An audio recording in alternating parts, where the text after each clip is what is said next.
Good evening, everyone, and welcome to a filler episode of the Westmarch Workshop. That's right, this is episode 81.5, the filler episode. Fortunately, Steven couldn't make it tonight, so it's just me. We missed last week, and we didn't want to go another week before we had another episode, so I'm just kind of going through and throwing something together. So it's going to be another one of those short solo episodes. I hope that I don't screw up too badly here. We'll go through and find out. There's not too much news to report.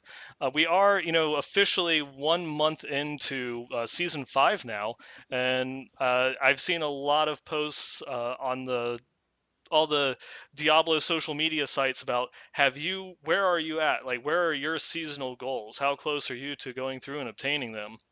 And I guess what's interesting is it's if they're going to follow through with their 3 month uh, goal of wanting to go and have like those 3 month seasons, we should be hearing something soon about season 6. Because usually a PTR is a 2 month process, unless it kind of goes through one of my theories is that we're going to have longer periods in between seasons, or we might even have like a season with no actual big like content patch. So we'll have to go through and check that out. Also, this means that if you rebirthed a character at the beginning of the season and you never actually went and checked your mail to grab any of those items, sorry, all that stuff went bye bye. I hope you saw the warnings on that one to go through and check it out. But then again, if you play seasonal characters, you could also just be like, who cares?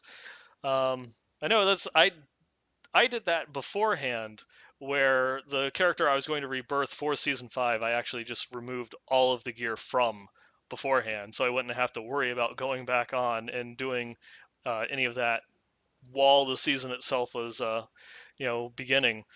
It's also interesting is because this is the point where you normally see a lot of people like burning out. We're about halfway through, and we actually know that we're halfway through the season. But within that 1 2 month period, people go through and they start, kind of burning out. Well, I've done a lot. I've collected my sets. I've made some big pushes. I've completed a bunch of conquests. Um, I know I've seen so many people have already went through and have gotten Conqueror, so that way they could get their stash space unlocked. I'm luckily one of those people, not waiting until the very end of the season, and I'm just kind of left looking at, it's going to take me a bit more work in order to go and get Guardian. I've only completed a Greater Rift 61 solo so far. Though I think I could probably push it just a couple more. My damage is a little bit on the lower side, but my survivability is I think about right on point. So I have to see how that goes and works out. But how is your season going? Even though we're not really going to have a community feedback section in this episode, I would love to go through and hear from all the listeners out there how your season is going. So if you have the time, go ahead, send us an email, westmarchworkshop@blizzpro.com, and let us know how your season goals are going for so far, and we'll go and read them on the air. There are a few like kind of interesting things that have come out within the community itself, since we don't really have anything official from Blizzard to talk about as far as news goes. One of the biggest things that Steven actually went through and caught was a post. I think it was a little over a week ago on Reddit that wanted to go through and do a key warden guide, and that had like a breakdown for those people that are still going through and wanting to go and farm keys and roll hellfire amulets. That it made this handy little chart about where you can find the different key wardens, what machines that they drop, which realm it opens, and then also your drop chances. Since it's no longer, guaranteed to have the key drop for everyone in your party, if you're farming it in a group, you can many times find that you have a lot more of one key than you do another.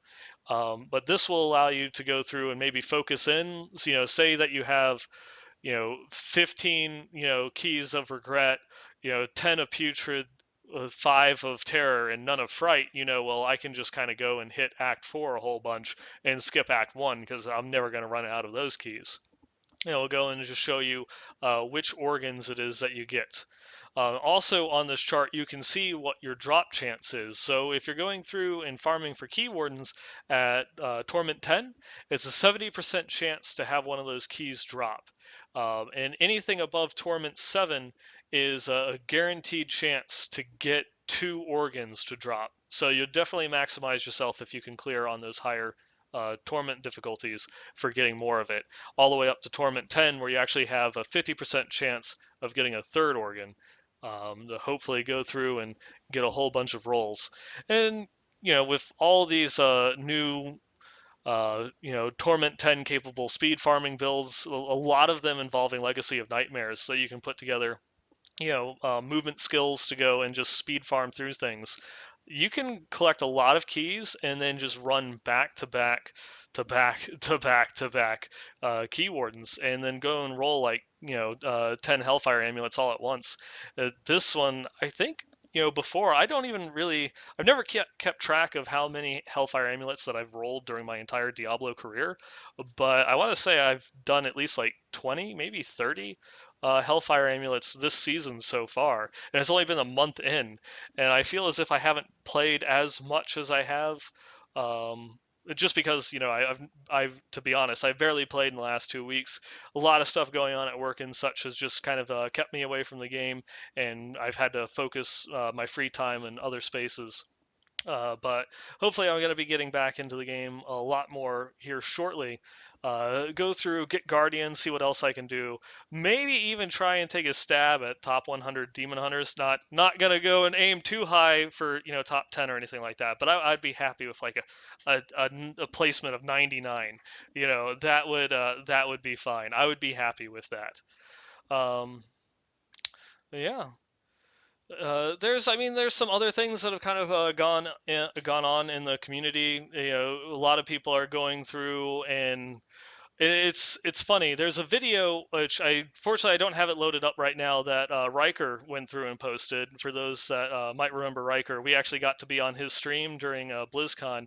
Really great guy. He does a bunch of just like absolutely astounding and well put together videos to try and communicate some of the more like complicated concepts within Diablo. Hopefully, I'll be able to share that on next week's episode and kind of give you all a link to the video.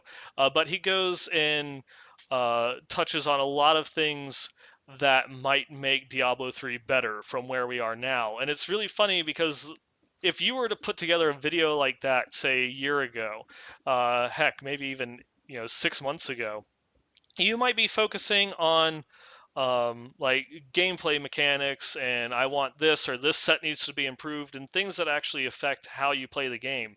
But now a lot of the stuff that he talks about is like UI changes.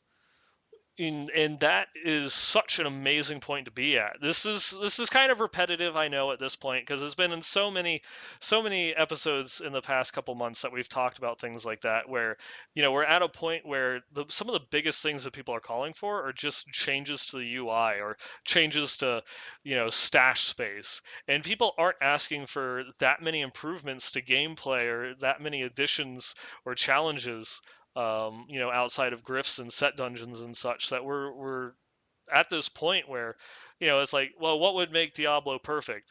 Oh, if they added a drop shadow to stacking numbers on buffs, so that way I could more readily identify, how many stacks of Taiguk I have, or just, something with what is it?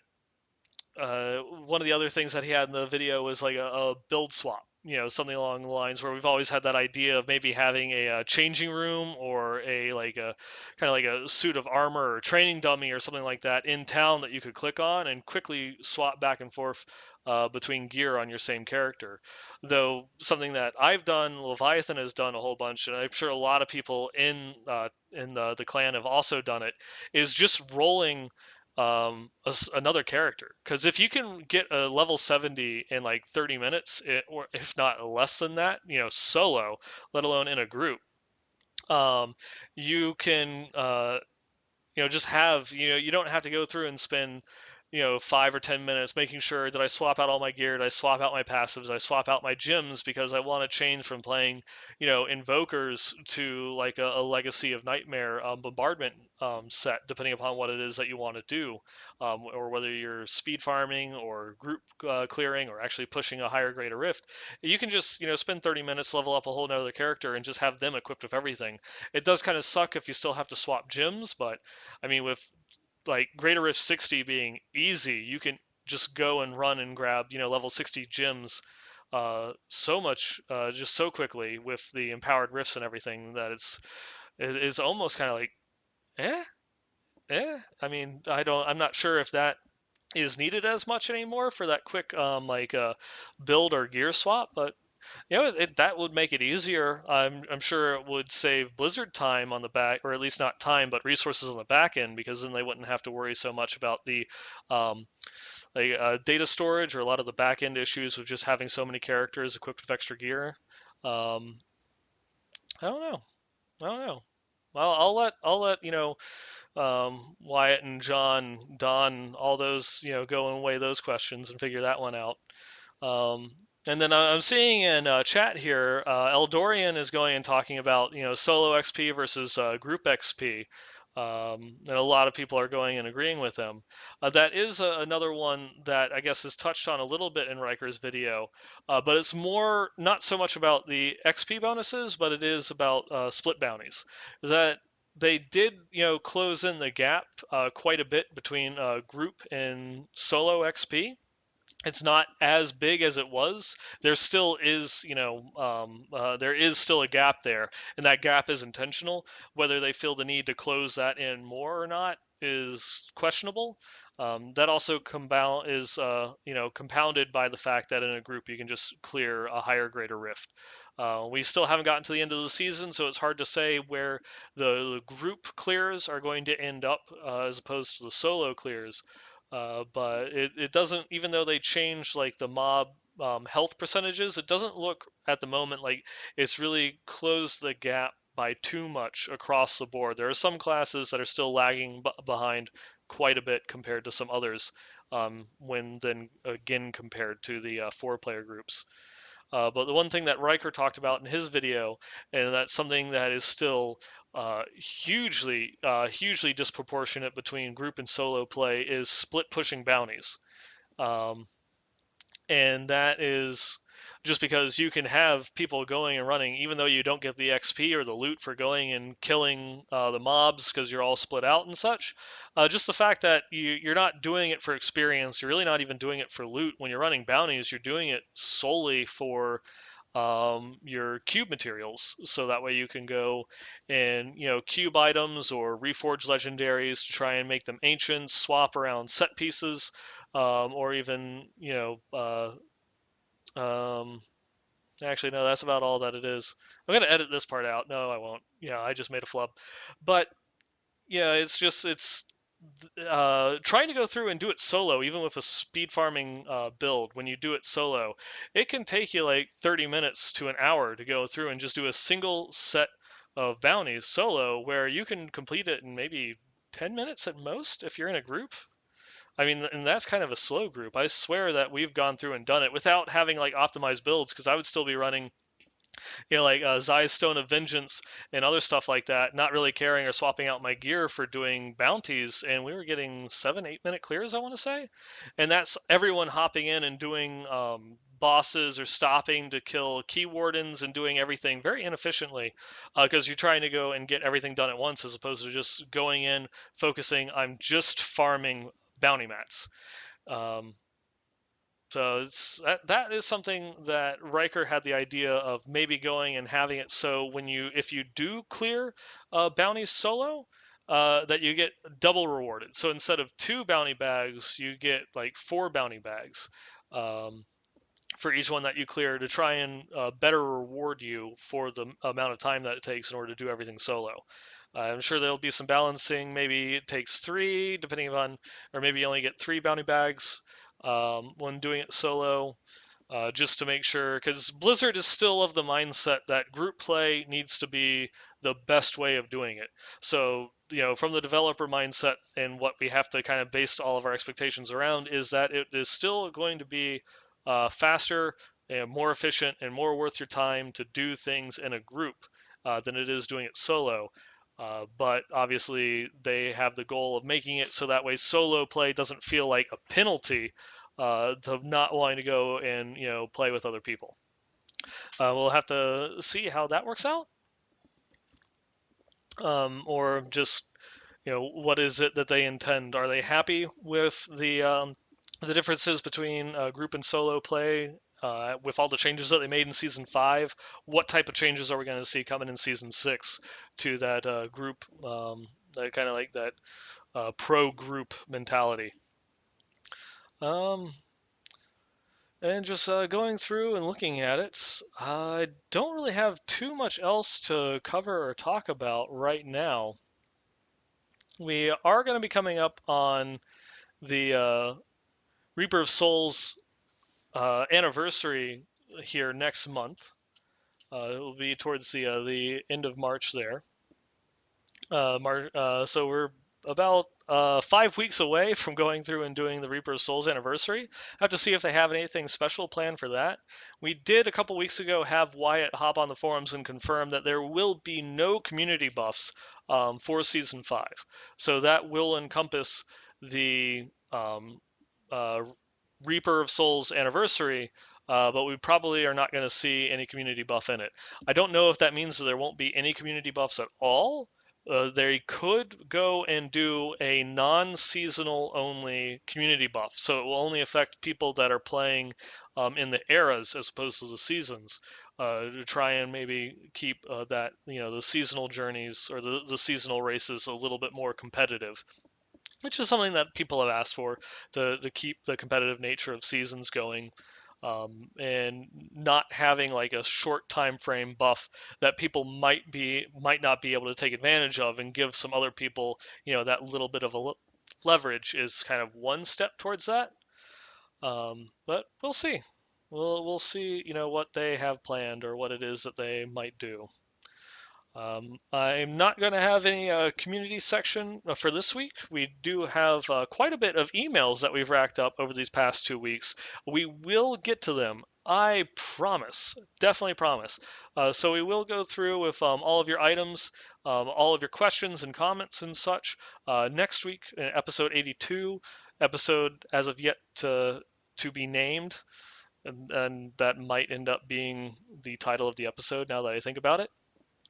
Um, but yeah, so please, continue to send in your questions, your comments. We'll go through them. And again, I asked at the beginning of the show, and I'll just come in again and ask that let us know how you're doing in your seasonal goals. Have you met your seasonal goals? Are you still going and chugging towards it? Has your motivation or drive kind of puttered out a little bit as we, kind of carry on into the season? Just let us know, where you're at, where you want to be. You still have 2 months to go, so I mean, almost anything's achievable. Yeah, just drop us a line, let us know. And again, you can send all of your feedback, questions, comments to westmarchworkshop at blizzpro.com if you want to get anything mentioned on the show. And of course, you can go through and find the show. We are on Twitter. You can follow us at the WM Workshop. We try to go live every Wednesday night. It's not been working out so well these past couple of weeks, but we are making a commitment for this year to be a lot more consistent in our episodes. We're not following through on that, but I promise we are making the effort. But you can find us live every Wednesday night, 9 p.m. Eastern, 6 p.m. Pacific, at twitch.tv/blizzpro. You can, while you're here, go ahead, click that follow button, and check out the other content that we have to offer on our channel. But check us out on Sundays, where you can go through and follow Well Met, our Hearthstone show, totally did not forget the name and have to go and edit out the last 5 minutes of me trying to remember that. On Tuesday nights, you can go through and check out the Heroes Power Hour, where we talk about Heroes of the Storm. Obviously, Wednesday nights is Westmarch Workshop for Diablo, and Thursday nights is Payload, our Overwatch podcast. You can also go through and check out most of the topics that we talk about on the show and more at diablo.blizzpro.com. You can go through, join us in game. We are the BlizzPro clan. We do have a pretty long waiting list still, but new spots are going through and opening all the time. We do appreciate if you send us an email and tell us who you are. We do give precedence to those that take the time and the effort to go and introduce themselves before going through and putting in an app to the clan, but that does not mean that you will never get in if you don't send the email. And again, that's westmarchworkshop@blizzpro.com. If you don't want to leave your current clan or just want to hang out and chat with us from time to time, you can also join our in-game community, Westmarch Workshop. If you go through, just hang out and stay with your current clan and your friends. We also have a Discord server. It's discord.blizzpro.com, so you can go hang out and chat with us. You can follow me individually at Neinball Gamer on Twitter. Steven, who is not in this episode, you can also follow him at SAStewart111 on Twitter, and you can find him streaming from time to time at twitch.tv/Leviathan111. And with that, everybody, good night.